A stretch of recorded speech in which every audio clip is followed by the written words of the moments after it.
Have you ever been right on the edge of quitting something that once mattered to you? Not loudly, not dramatically, just quietly tired of trying. That moment when you close your laptop, lean back in your chair and think, maybe this just isn't for me. No big failure, no single disaster, just a slow wearing down of your belief. Let's take a look at the experience of a young lady who made one simple choice: to return tomorrow. Her name is Aisha. She is not a hedge fund trader, not a social media guru, not someone posting screenshots of luxury cars. She lives in an ordinary flat on a quiet street. Neutral walls, soft lighting, a small plant by the window, a kettle that whistles too loudly. By day, she works a steady job. By night, she sits at her desk and watches markets move in ways she struggles to understand. At first, trading felt exciting. A puzzle, a challenge, a possible way to build something more for herself. Then reality arrived quietly. Losses came more often than wins. Certainty turned into doubt. Confidence turned into hesitation. She did what many people do.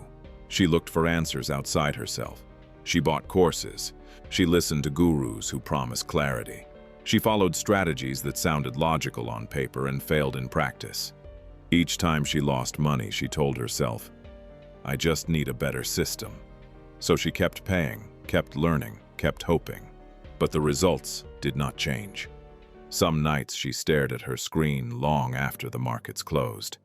Other nights she avoided it completely. There were weeks when she showed up every day, and weeks when she disappeared entirely.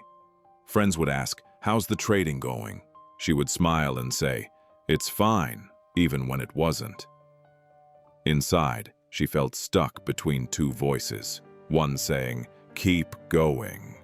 The other whispering, you are wasting your time.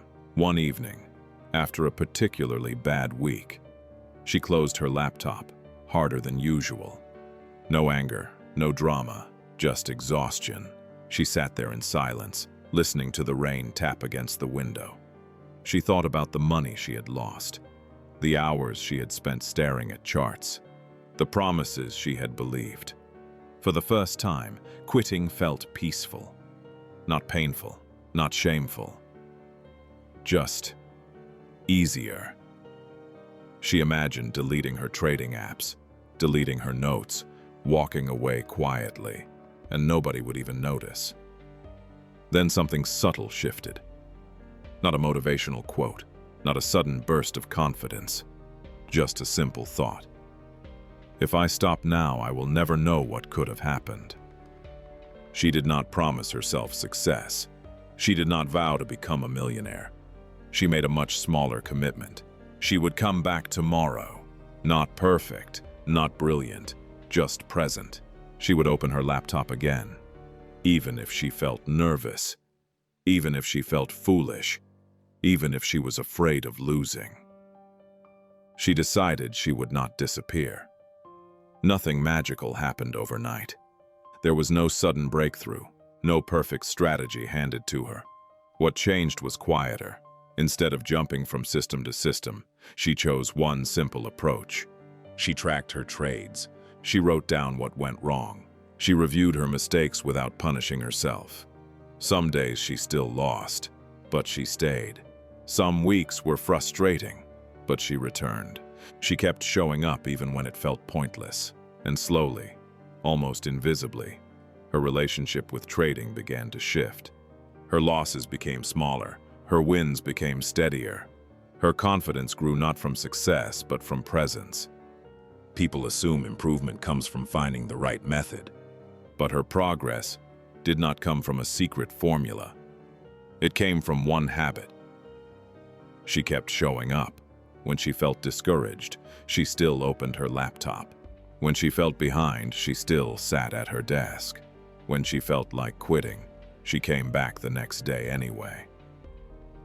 Over time, profitability arrived not as a miracle, but as a byproduct of persistence. She did not outsmart the market. She outlasted her own doubts. What she learned was not really about markets. It was about life.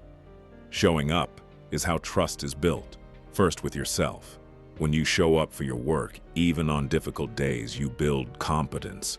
When you show up for your family, even when you are tired, you build connection. When you show up for your friends, even when it is inconvenient, you build relationships that last. Disappearing feels safe in the moment, but it slowly erodes everything you care about. Showing up feels uncomfortable, but it quietly constructs a life you can be proud of. Most breakthroughs are not dramatic. They are built from ordinary days when you simply refuse to vanish. Aisha did not win because she was special. She won because she stayed. She kept showing up when it was boring. She kept showing up when it was painful. She kept showing up when nobody was watching. And that changed everything. Not just her trading, her sense of herself. So the question is not whether you are talented. It is whether you are willing to return tomorrow. Not perfect, not motivated, just present. Because if you keep showing up, possibilities remain alive. If you disappear, everything ends quietly. If this resonated with you, like, share, and subscribe. Let the ideas compound.